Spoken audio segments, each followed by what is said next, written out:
Vamos a iniciar esta interesante sesión. En primer lugar, disculpar a la presidenta del Instituto, doña Maricruz Díaz Álvarez, y a la presidenta del Comité de Marcepasí, doña Mercedes Barrachina, que no pueden estar aquí. Por eso yo, en mi calidad de vicepresidente de dicho comité, pues voy a hacer esta presentación. También bienvenido a todos los que van a asistir, tanto presencialmente como online, y espero que todos queden completamente contentos de lo que Eduardo nos va a contar. El ponente, don Eduardo García de la Sana, es ingeniero forestal y es el director de expansión y estrategia de la consultora Incotec.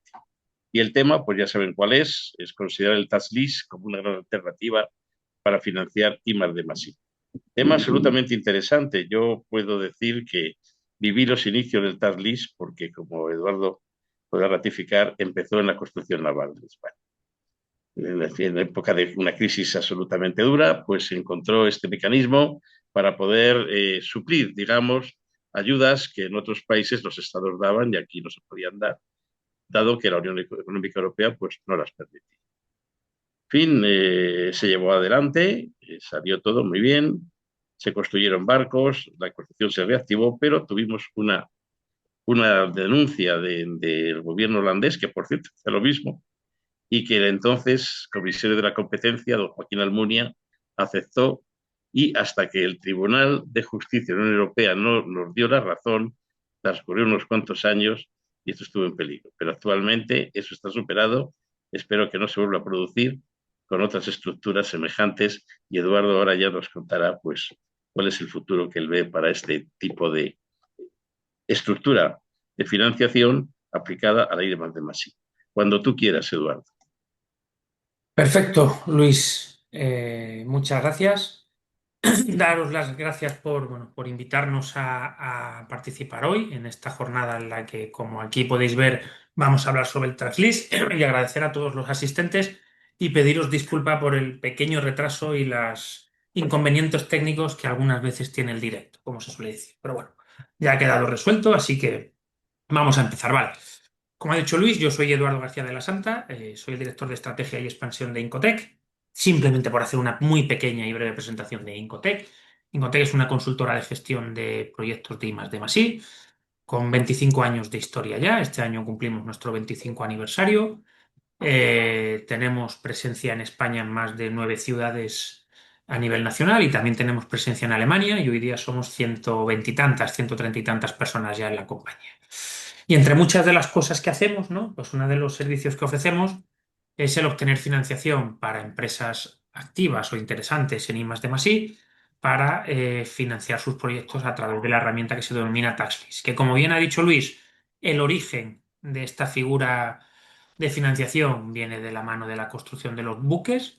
Posteriormente también se implantó en las producciones cinematográficas y audiovisuales y el último grupo o tipo de proyecto que se sumó a esta tipología fueron los proyectos de I+D.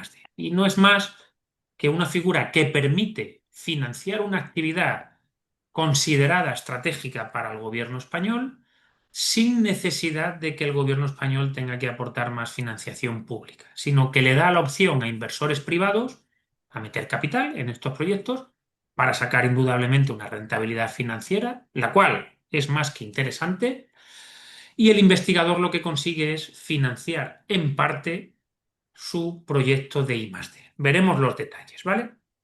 Pero antes de entrar en lo que sería el tax list como tal, a mí me gustaría hablar un poquito sobre lo que son las deducciones fiscales, ¿no? Porque al final un tax lease no es más que la cesión o venta, entre comillas, digo cesión o venta, ¿vale? De las deducciones fiscales de una empresa a unos inversores. ¿Por qué? Porque la empresa quizá no, bueno, quizá no tiene beneficios, no tiene bases imponibles positivas, no puede aprovecharse de manera directa e inmediata esta deducción fiscal y se la va a vender, y vuelvo a ponerlo entre comillas, a unos inversores, los cuales sí tienen bases imponibles positivas muy altas y sí tienen capacidad para aprovechar estas deducciones fiscales, ¿vale? Pero no deja de ser el origen las propias deducciones fiscales. Por eso quiero contar en qué consisten y cómo se pueden generar, para que luego entendáis cómo lo enlazo con el tema del tax, ¿vale? La deducción fiscal, como digo aquí, es un derecho que tienen las empresas, no es un premio. ¿Qué quiero decir con esto? Que cuando una empresa pide una subvención, ¿vale? El hecho de que le den esa subvención sí se podría equiparar, ¿no? A como que le están dando un premio. ¿Por qué? Porque lo ha pedido antes que nadie, porque ha sido de los mejores proyectos en concurrencia competitiva, porque cumple una serie de requisitos que hacen que estén por encima de otros posibles agraciados en esa subvención, ¿vale? Eso sería una subvención. Una deducción fiscal no es ningún premio, es un derecho que tienen las empresas. O sea, cualquier empresa que lleve a cabo actividades de I más D más I tiene derecho a generar sus propias deducciones fiscales. Es como de los aquí asistentes, si alguno de vosotros tiene vivienda habitual comprada antes del año 2013, ¿no? Existe un derecho a la deducción fiscal por vivienda habitual, por los costes de hipoteca, de intereses, etcétera. Y nadie lo pone en duda. Todas las personas que están en estas condiciones aprovechan las deducciones fiscales en el IRPF. Bueno, pues en el impuesto de sociedades existen las de I más D, que no todas las empresas aprovechan. ¿Vale? Un pequeño repaso dentro de las deducciones fiscales, cuáles son las partidas de gastos que van a conformar la base del presupuesto. Ahí lo veis. Personal propio, que suele ser una de las partidas más relevantes, ¿vale? Que serían salarios y costes de seguridad social asociados que asume la empresa.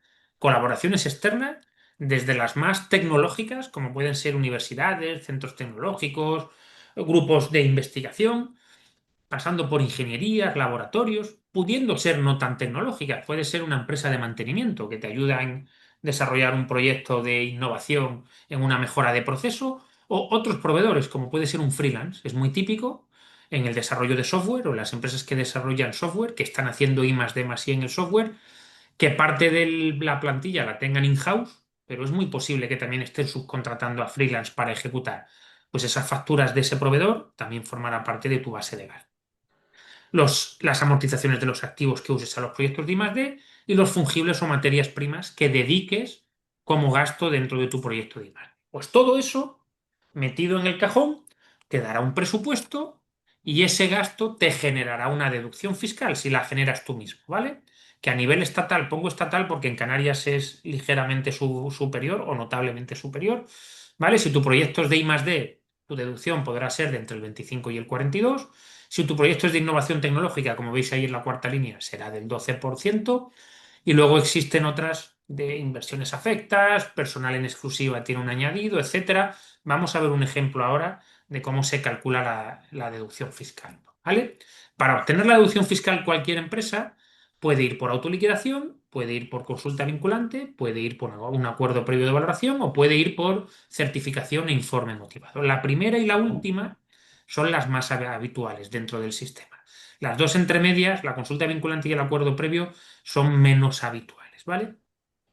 Por explicarosla, la autoliquidación es que tú no tienes la obligación de que nadie venga a refrendar o a ratificar si tu proyecto es de I+D y si tu gasto es coherente.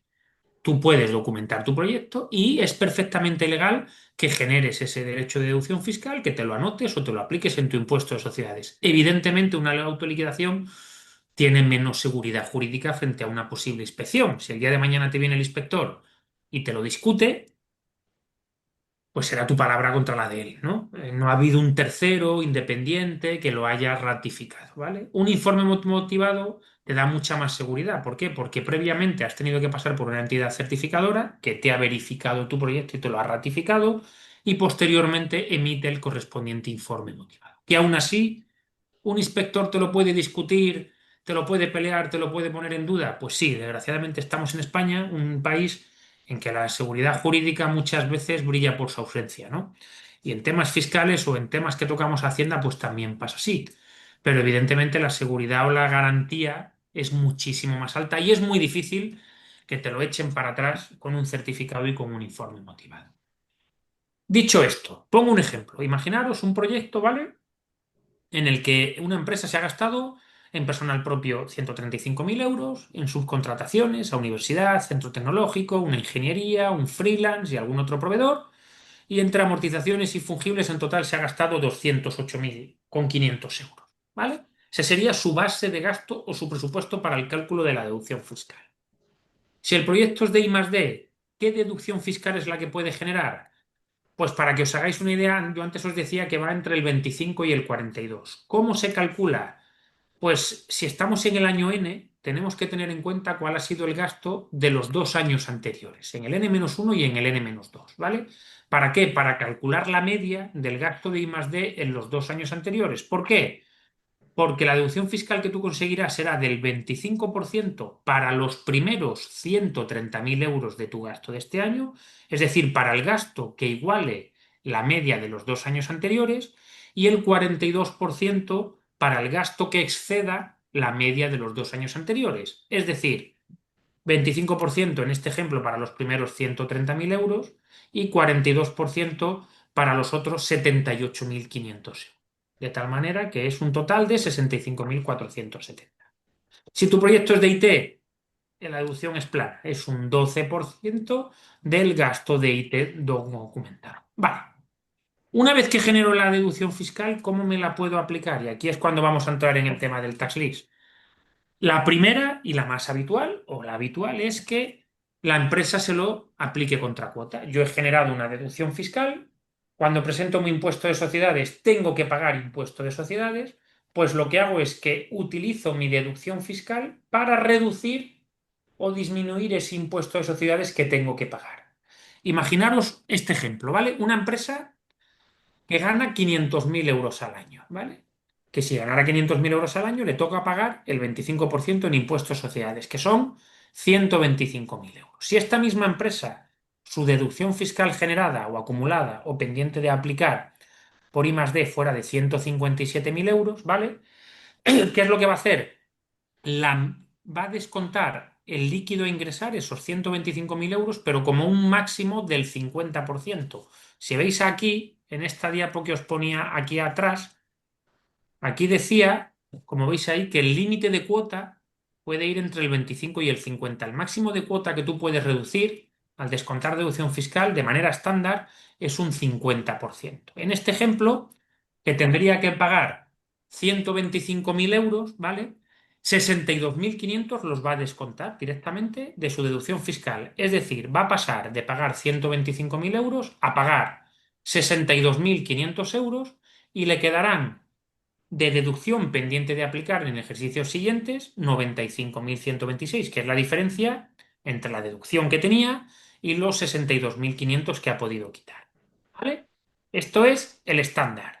La empresa tiene otra opción si no tiene suficiente cuota, que es monetizar. ¿Qué significa monetizar?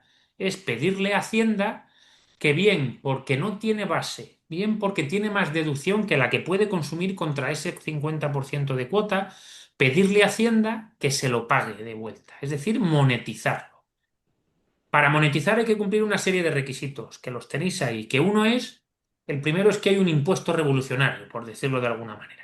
Si tú tienes una deducción fiscal pendiente de aplicar de 100.000 euros, si le pides a Hacienda que te monetice esos 100.000 euros, automáticamente se te va a convertir en 80.000. Pierdes el 20% de derecho. Son las reglas del juego. Luego ha tenido que transcurrir un año. Tienes que haber obtenido un informe motivado. Antes os explicaba que podías ir por autoliquidación. Bueno, pues si quieres monetizar, sí o sí has tenido que ir por informe motivado. Y luego hay dos requisitos que se han de cumplir, que es que si tú quieres monetizar, por ejemplo, 100.000 euros, estás obligado a en los 2 años siguientes a los que tú monetizas y recibes estos 80.000 euros, a gastarte al menos 80.000 euros en nuevas actividades de I+D+I. Tienes un compromiso de reinversión.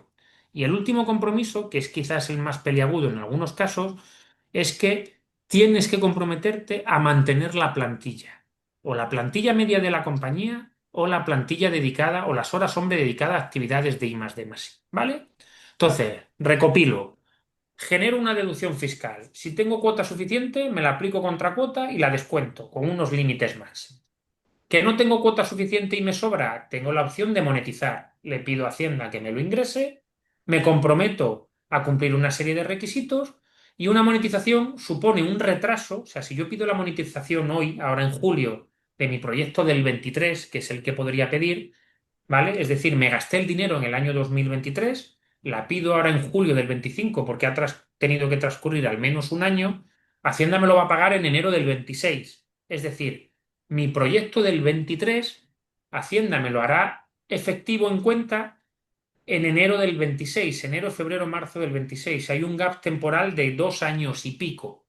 Y encima me tengo que comprometer a reinvertir y a mantener plantilla. Que si puedo esperar 3 años, no me importa comprometerme a reinvertir plantilla, perdón, a reinvertir en I+D, porque soy una empresa que continuamente gasta en I+D. Y no tengo problema o inconveniente en mantener plantilla, la monetización es una opción fantástica. Pero ¿qué pasa si no puedo esperar 3 años? Si no me puedo comprometer a reinvertir o no me puedo comprometer a mantener plantilla. Pues una de dos. O que me quedaré sin aprovechar mis deducciones fiscales o quizá me puede interesar entrar en una operación de tax lease. ¿Vale? Y aquí es donde meto el concepto de tax lease, para que lo entendáis, que es como una alternativa que tienen las empresas que no tienen capacidad para aprovechar sus propias deducciones fiscales. ¿Y en qué consiste en un tax lease? Un tax lease consiste en lo siguiente. Aquí, a un lado de la ecuación, tenemos al investigador o la empresa que va a ejecutar el proyecto de I+D. Al otro lado de la operación tenemos a los inversores, que son personas físicas o jurídicas con bases imponibles positivas muy interesantes y muy potentes, que ellos sí tienen capacidad para asumir y consumir deducciones fiscales y que van a meter un dinero en una AIE, que es una agrupación de interés económico, para que la AIE le traslade los derechos de bases imponibles negativas y de deducciones fiscales. ¿Esto qué significa? Que si la empresa investigadora iba a ejecutar su propio proyecto de I+D, ahora ya no va a ser su propio proyecto de I+D, va a ser el proyecto de I+D de la agrupación de interés económico, es decir, la agrupación de interés económico va a tomar temporalmente la titularidad del proyecto, la ejecución del proyecto y va a subcontratar a la empresa investigadora la ejecución del que a priori era su proyecto, pero temporalmente va a dejar de ser su proyecto. Esto parece un trabalenguas, ¿vale? Pero es importante explicarlo porque aquí es donde se transfiere o se traslada ese derecho de deducción. ¿Qué es lo que se hace? La AIE asume la promoción del proyecto. Al asumir la promoción del proyecto es la que va a generar la deducción fiscal, va a subcontratar a la empresa investigadora para que ejecute el que era su proyecto, de tal manera que a la empresa investigadora ya no genera su propia deducción fiscal, sino que le va a generar un ingreso por ejecución de un proyecto como una prestación de servicio. Y el inversor va a aportar un capital para pagar la operación y va a recibir a cambio unas bases imponibles negativas y unas deducciones fiscales, que en julio del año siguiente va a aprovechar fiscalmente en su impuesto de sociedades o en su IRPF. ¿Vale? Como decía, hay dos perfiles en la operación. El inversor, que son empresas con beneficios en el impuesto sobre sociedades, interesadas en optimizar su factura fiscal, y también tienen un cierto compromiso, pues, de responsabilidad social corporativa, que desean invertir en proyectos de I+D que generen un alto impacto social. Aquí, por ejemplo, el inversor muchas veces duda si meter o si entrar en una operación de tax list de I+D o de producción cinematográfica, por ejemplo. Yo siempre le digo que está muy bien, pero que si yo fuera empresario, no sé, con todos mis respetos, pero preferiría favorecer o promover, indudablemente buscando un beneficio fiscal, pero preferiría favorecer o promover un proyecto de I+D que sea por el desarrollo de un nuevo medicamento, el desarrollo de una mejora a la hora de sacar un producto nuevo o de un beneficio X para cierto sector de la sociedad, antes que financiar, no sé, la película, la nueva película del director de cine X. No quiero decir ningún director de cine para que tampoco parezca que tengo manía a ninguno, pero creo que tiene más empaque social corporativo el financiar un proyecto de I+D que no una producción cinematográfica, con todos mis respetos desde mi punto de vista, ¿vale? Y en el otro lado de la ecuación tenemos las empresas investigadoras, que son entidades intensivas en I+D que desean obtener una rentabilidad a través de la transferencia de sus créditos fiscales y que cuentan con recursos propios. ¿A qué me refiero con que cuentan con recursos propios? Y es lo siguiente. Si una empresa que va a ejecutar un proyecto de I+D entra dentro de una estructura de tax lease y se va a gastar 300 o 400 o 500 mil euros en un proyecto de I+D, la empresa que va a ejecutar el proyecto de I+D tiene que tener capacidad financiera para ejecutarla. ¿Por qué? Porque no le van a dar el dinero antes. El dinero se lo van a dar o al final de su proyecto o inmediatamente después de su proyecto, ¿vale? Pero tiene que tener capacidad financiera para soportar y para llevar a cabo la ejecución de su propio proyecto. Y obtendrá ese ingreso vía subcontratación, ¿vale? De la AIE al final del proyecto o justo después del proyecto. Pero ¿qué va a conseguir? Y darme un segundito que paso a la siguiente. Espérate. ¿Qué va a conseguir? Luego voy un poquito para atrás. Una financiación con condiciones favorables respecto a otras opciones fiscales. No tienes que pelearte por una subvención en la que la pueden dar o no, dependiendo del presupuesto que haya, dependiendo de si has sacado mejor nota tú o peor en esa convocatoria, o dependiendo si has sido el primero, el segundo, el tercero en presentar tu proyecto a la convocatoria o has sido de los últimos. La tramitación es sencilla, créanme. O sea, es verdad que la operación suena extraña y complicada, pero la tramitación es muy sencilla porque es una mera subcontratación. Aporta mucha más solvencia económica al investigador, ¿vale? Y además es una entrada de capital o de ingreso sin dilución. O sea, estas startups que son un perfil de empresa muy habitual, que aprovechan los tax lease, que están buscando en la entrada de capital, esa entrada en su equity les supone diluirse. Una entrada de inversor en una operación de tax lease en ningún caso supone dilución, porque no entran dentro de tu sociedad ni de tu capital social. Simplemente te están subcontratando para ejecutar tu proyecto porque ellos están recibiendo un beneficio fiscal, ¿vale?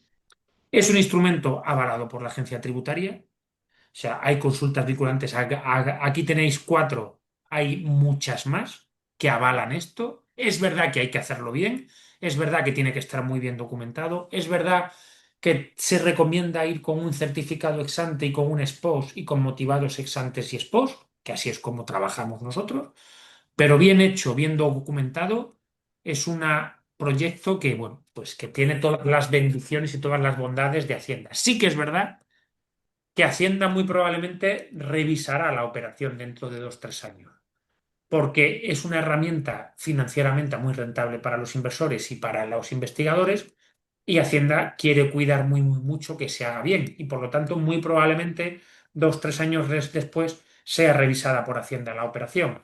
Pero bien hecha, bien documentada, insisto que no debería haber el mayor mínimo problema con Hacienda, ¿vale? Y aquí en esta diapositiva pues pongo un cronograma de ejecución, ¿vale? Para que lo entendáis como ejemplo. Perdona, voy a dar un traguito de agua que de tanto hablar. Imaginaros que somos una empresa, ¿vale? Cualquiera de vosotros, que va a ejecutar un proyecto de I+D que se va a gastar 300.000 euros en un proyecto de I+D, ¿vale? Y su gasto va a ir del 1 de enero del 25 al 31 de diciembre del 25, ¿vale?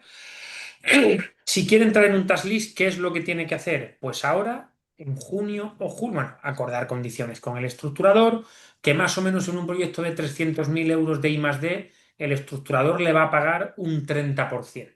Si generara su propia deducción fiscal, esa empresa investigadora podría generar hasta un 42%, pero aplicarse contra cuota cuando tenga beneficios o monetizándolo perdiendo un 20% y con una serie de requisitos, aquí es mucho más directo. Por tu deducción fiscal de un proyecto de 300.000 euros, un estructurador te va a poder llegar a pagar un 30, un 31, un 32% sobre eso. Vale.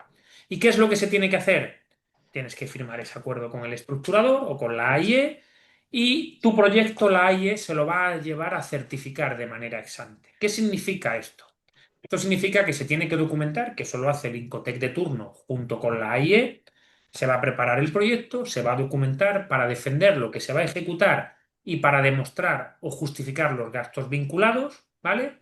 Se va a presentar una entidad externa acreditada por ENAC y esta entidad externa acreditada por ENAC va a validar tanto la naturaleza como el gasto que allí se prevé, que es coherente y que es razonable. Y va a emitir un certificado ex ante, que ese certificado ex ante debería llegar en octubre, noviembre de este año como tarde. ¿Por qué? Porque una vez llega el certificado ex ante, este es el documento que necesita el inversor para confirmar su entrada dentro de la operación. Porque el investigador puede decir que su proyecto es de I+D, yo puedo decir como consultora que su proyecto es de I+D, pero eso al inversor no le vale de nada. Inversor necesita que una entidad externa acreditada por ENAC avale el proyecto, lo certifique y así lo ratifique. Una vez obtenido el certificado ex ante, se hará una revisión del gasto allá por noviembre para terminar de cerrar el presupuesto de aquello que dijimos ahora, que se preveía un gasto de 300.000 euros. Igual cuando se haga la auditoría en finales de noviembre, resulta que ese gasto es de 291 o de 307.000 euros. Bueno, pues se pule el gasto ahí, se cierra la operación ahí, ¿vale? Y sobre ese presupuesto ya se cierra la operación, la empresa investigadora emite las facturas a la AIE y la AIE paga a la empresa investigadora, como luego os voy a contar. Y al año siguiente, una vez finalizado la ejecución del proyecto o la anualidad de la ejecución del proyecto, ese mismo proyecto que habíamos certificado de manera ex ante, nos lo tenemos que llevar a certificar de manera ex post. Es decir, ya no es contar qué es lo que estaba haciendo y lo que me quedaba por hacer de aquí a final de año, sino que ya en enero o febrero del año que viene tendré que contar qué es lo que he hecho y qué es lo que me he gastado en la anualidad 2025 para obtener ese certificado ex post y el posterior informe motivado. ¿Vale? Y con este calendario que veis aquí, ¿cuándo paga la AIE al investigador ese 30-35% sobre su gasto de I+D? Pues para que os hagáis una idea, en enero del 26 le pagará un tercio de ese 30-35% que haya acordado y en mayo o junio del 26, cuando llegue ese certificado post, le pagará el resto de lo acordado en la operación de taxes. ¿Vale? Hay algún operador que igual reserva un porcentaje un poquito posterior a la obtención del motivado, pero la mayoría de los estructuradores en mayo o en junio del año N+1 ya liquidan la operación. ¿Vale? Y aquí tenéis un par de ejemplos reales, ¿vale? Son proyectos que estamos manejando ahora. Tenemos una startup del sector Deep Tech, muy general el sector Deep Tech, pero tampoco quería poner mucho más de detalles, que es un PERTE ERA, que es de energías renovables y almacenamiento, ¿vale? Tienen en 2025 un presupuesto de 2,5 millones de euros de gasto, tienen concedido dentro del PERTE ERA 1,8 millones de euros de subvención, por lo tanto les queda libre 0,7 millones de euros de gastos sin subvencionar, que esos 0,7 millones de euros de gasto es lo que pueden vender como presupuesto para la generación de deducción fiscal, porque la deducción fiscal irá vinculada a la parte no subvencionada. Pues este cliente con el que estamos ahora mismo ya tramitando el ex ante y el año que viene tramitaremos el ex post, pues el año que viene cobrará por esos 700.000 euros 360.000 euros de ingresos. Es decir, que su proyecto de 2,5 millones de euros va a recibir 1,8 millones de euros de subvención y 360.000 euros de ingreso por cesión de su desgravación fiscal. ¿Vale? Otro, por ejemplo, una asociación privada sin ánimo de lucro, que como tal nunca podría aprovechar una deducción fiscal, porque si eres sin ánimo de lucro nunca vas a poder descontarlo contra cuota, ¿vale? Tiene un proyecto de I+D, de desarrollo de un software para favorecer el acceso a la información a personas discapacitadas, prevé un presupuesto en el 2025 de 500.000 euros y obtendrá, bueno, no tiene subvención este proyecto, y obtendrá el año que viene vía TaxList 150.000 euros de ingresos netos en su cuenta de resultados y en su cuenta bancaria, merced a haber entrado en una operación de TaxList. ¿Vale? Y no me quiero enrollar más. Me gusta ser conciso, tratar de resumir lo máximo posible. Y ahora yo creo, Luis y Sí, Constanza, que a si mí hay dudas, preguntas y demás, supongo que sí, ahora nos dirán.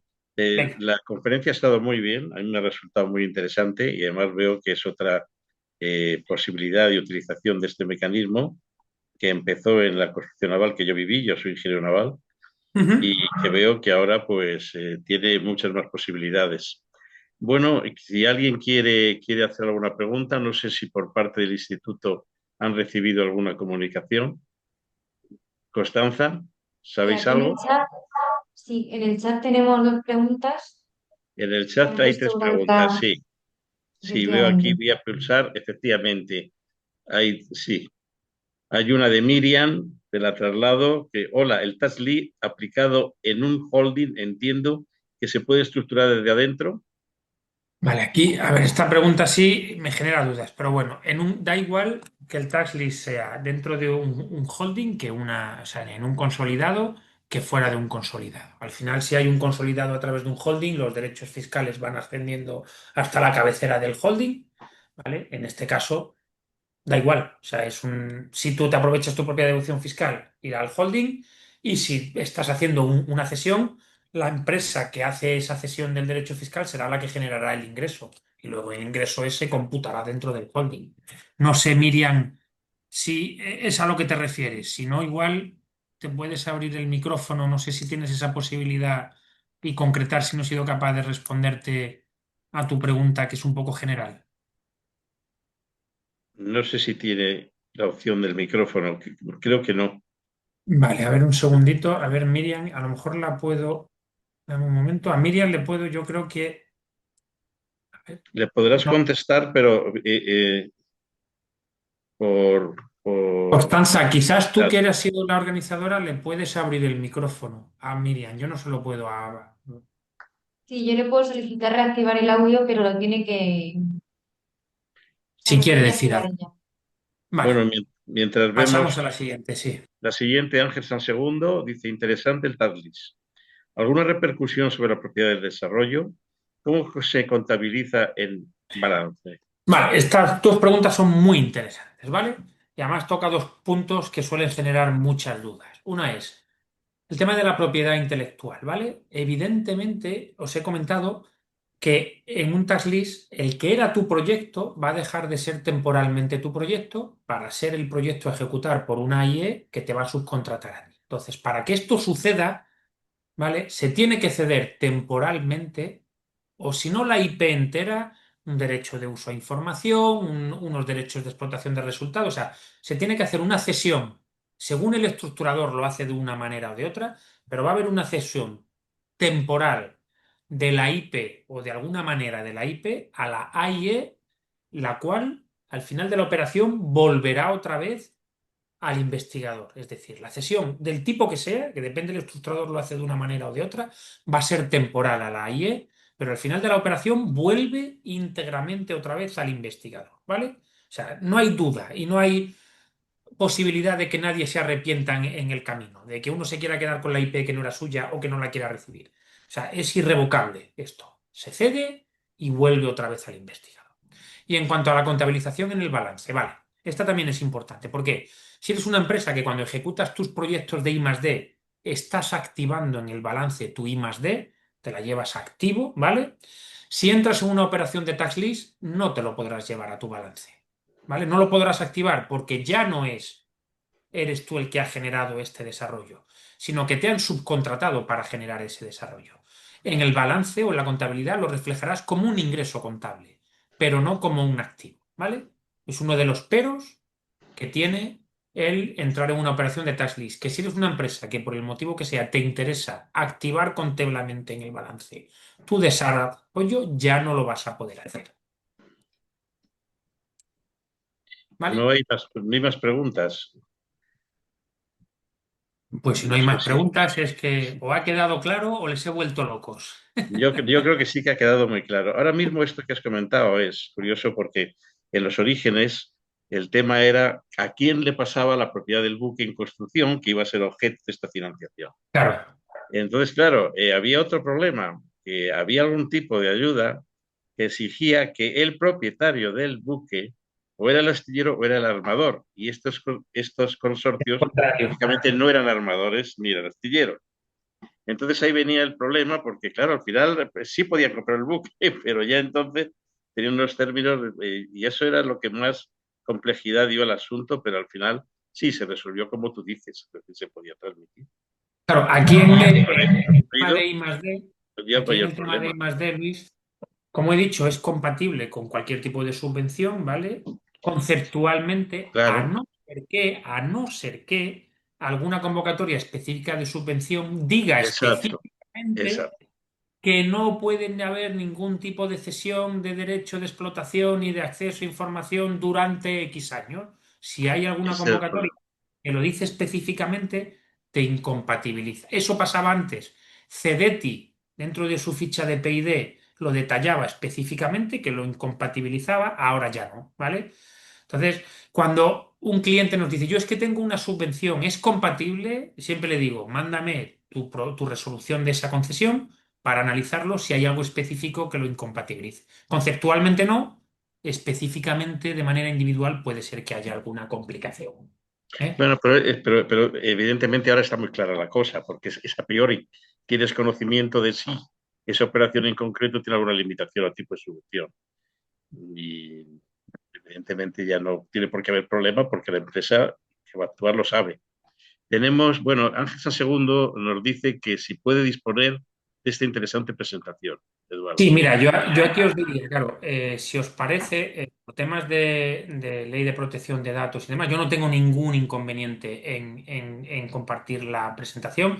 Lo que sí que os pediría a los asistentes que estén interesados en que se la mandemos, que por favor soliciten al instituto, manden un correo o una comunicación diciendo que, oye, que nos pueden dar su contacto para que yo les pueda trasladar o mandar la presentación.